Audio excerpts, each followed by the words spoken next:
Welcome to CashFlow Diary, a podcast where we discuss business, money, real estate, and the sharing economy. As a full-time real estate investor, entrepreneur, and all-around problem solver, I have had the privilege of developing individuals into powerful business owners. And today, the focus turns towards you. Our mission is to help you build your real estate empire by leveraging strategies to grow yourself, your mind, and your wallet. Let's get started.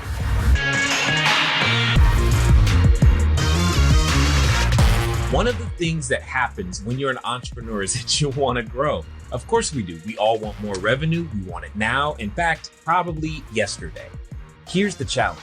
There is such a thing as growing too fast. So I share with you some advice that I was sharing with another one of our students on how to grow into some of the dangers and or pitfalls of growing too fast.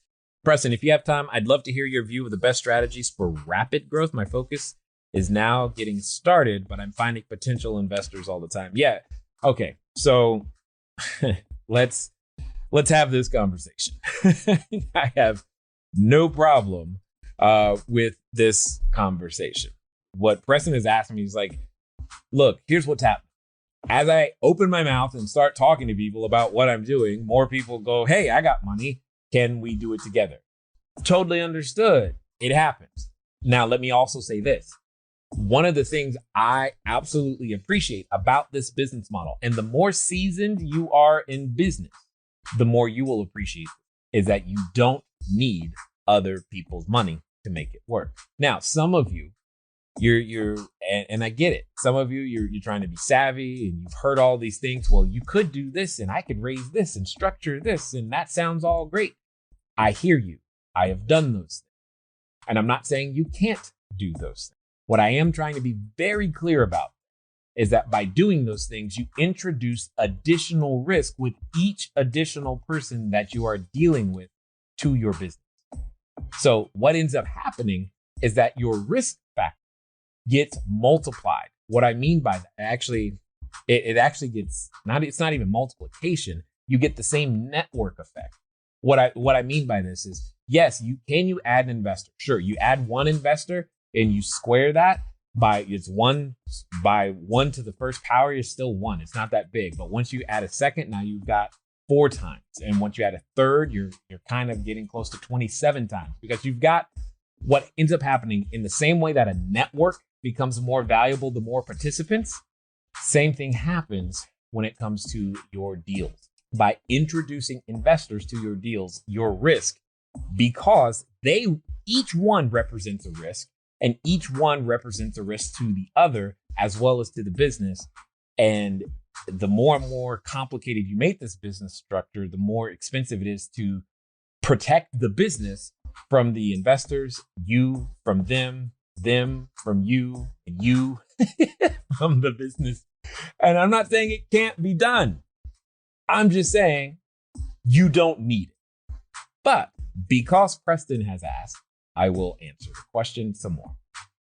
1, Preston, one of the best things to be focused on, and I need everybody to be focused on this, is that we're in a limited time window right now. And I don't mean that like, something flashing at the bottom of the screen, act now, because it's gone tomorrow. But there should be something flashing in the back of your head or in the screen in some way that says act now, because it will get harder. What I mean by this is every new opportunity is easiest at the beginning. California had a gold rush. It was easier at the beginning than it is today. There was a time where just having a website was like, ooh, that's all that was necessary. You just needed a website. And you had email open rates of 80, 90%. But you don't get that today. Why? Because everybody's putting you in spam. But for those who were present when email was new and this new thing, they made a very good living and building nice business that way. When Google AdWords was new, guess what? That was a new way to reach customers. And when that was new, you know who the number one spender on keywords was? It's a small little company by the name of Amazon. My point is, our opportunity is never going to get easier than it is today. That's the urgency you should feel. With that same urgency, you should be trying to grab as many locations as humanly possible. For that reason, I know there are many other people who are telling you that you can do short-term rentals using your property. I get it. If you already own the property, great, keep it. But what I am clearly trying to strive to tell people is stop buying property for now for the purpose of expanding your footprint for your business, because this is a 3-phase business. Phase 1 is just learning to get 1 unit. But what Preston's specifically asking me about is phase 2. What are the ways to go out there and grow fast? You heard it said, get big fast. Well, here's how you do it. You stop buying. You control the property. And I don't care what technique you use. You can use a lease. You can use a lease option. You can use a contract for deed. You can use all kinds of things. The majority of the time, though, the simplest, easiest thing to do is a lease. Okay? Which is why that's what we talk about. It's what most of you can execute today. So focus on that. As we continue to move forward, you get to higher level strategies, and that's great. But as you go deeper into phase 2, you're going from 1 to 5 to 10 to 15 to 20 to 30 to more and more units. What happens is that the business changes and you need to change with it. Instead of working in the business, you're working more on the business and making sure that your systems are tight and that ship can run all hours of the night, whether you're awake or asleep or in the country or not. So what does that mean? That means the next thing to make this thing grow fast, because Preston, here's the challenge. You can grow this business too quickly. And if you grow it too quickly without the correct systems, you will crash, period. But that's why we documented a process on how to build processes, period. So that you have the ability to put as many processes together as it's going to take to make yourself successful. And that's what we've given you so that you have it. But that's how you're going to get big fast, if you will. Now, underneath all of that, though, before you can quote unquote get big fast, what you're going to have to do is decide that you want to be big. Everybody has a different definition of big, right? And typically I tell people, take what you used to earn in a year and start earning that on a monthly basis. And let's build a system capable of doing that. Most of you can do that. Or if you haven't done it already, it's really simple and it won't even take you more than 10 or 15 units to make that happen. What's cool is that the systems that you have in place will allow and support way more units than that. And the reason I say that what you want to do is expand your footprint and what you want to do is build your systems, because that thought process and that focus on your systems is what gives you the infrastructure. You've heard it said that you got to dig deep before you build high. You've heard about the bamboo being underground for 5 years and then overnight it shoots up big.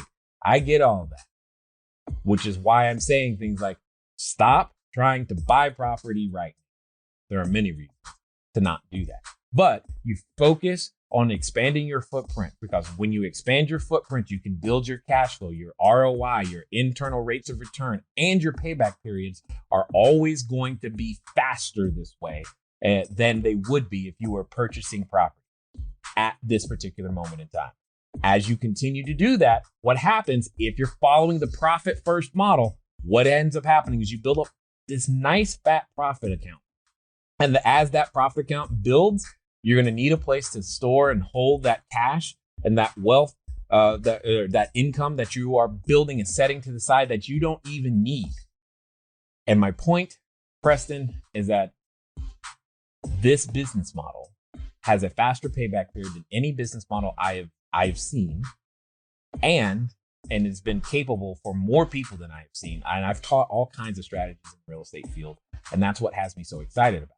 But it comes with a hidden gem experience, because when you guys are ready to go do a 200 unit apartment complex or an 85 unit apartment complex or a 400 unit apartment complex, you will be judged more on your experience than necessarily your bank account or balance sheet. It's about the building and your experience. Tell me about the team. And if you haven't built one yet, it won't matter.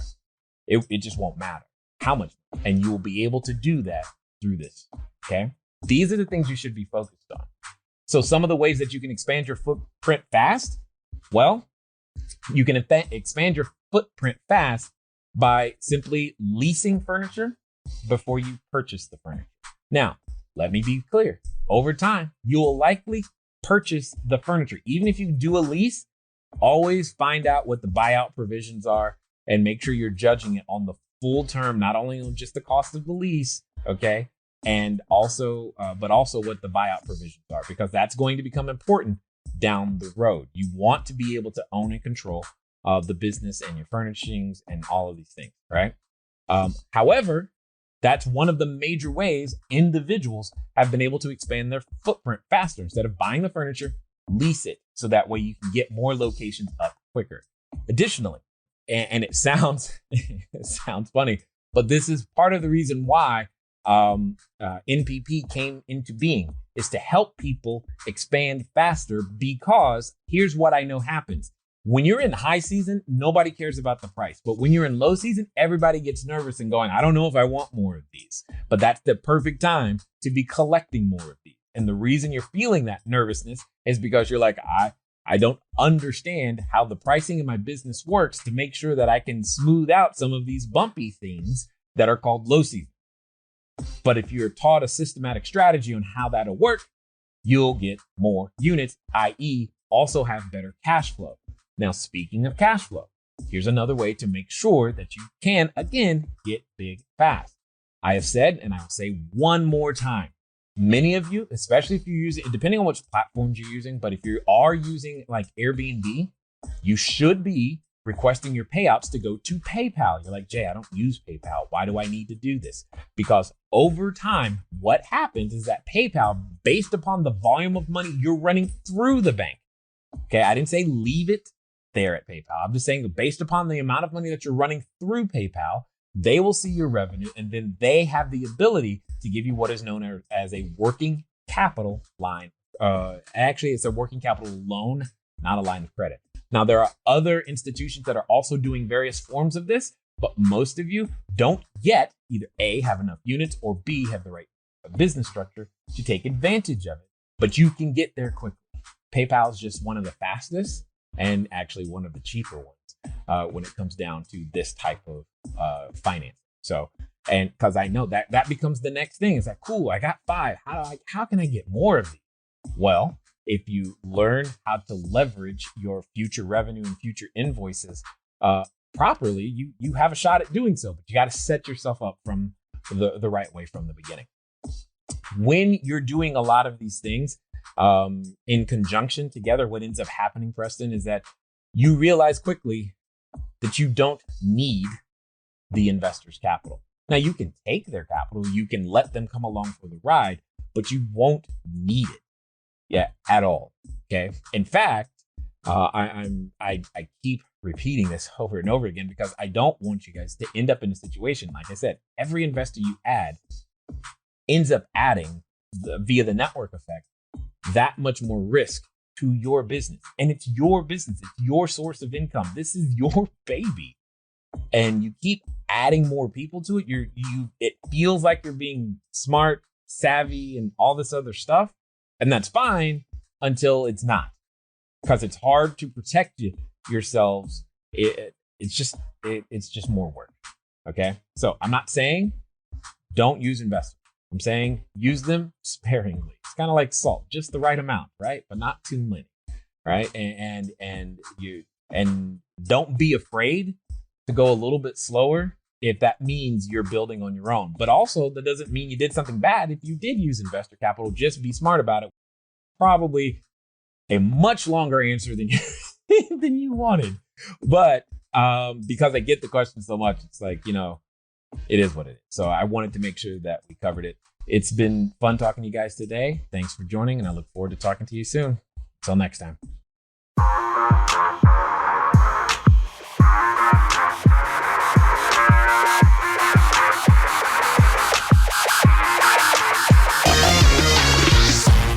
Thank you for tuning in to the CashFlow Diary podcast. If you enjoyed this episode and you'd like to help support the podcast, please subscribe, share with a friend, and leave a rating and a review. If you'd like to keep the conversation going, head over to CashFlowDiary.com to sign up for our email list, as well as check out all the links and resources in the show notes. Thank you again. Until next time.